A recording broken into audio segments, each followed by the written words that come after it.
So here again, with another one of my HVAC chronicles, doing a 3-system maintenance. I'm doing the cleaning part right now.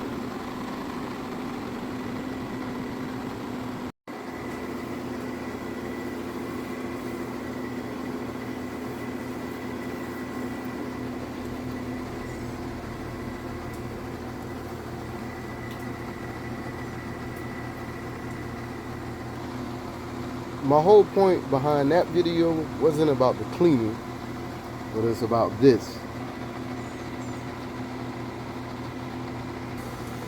Always make sure you walk away from a running piece of equipment.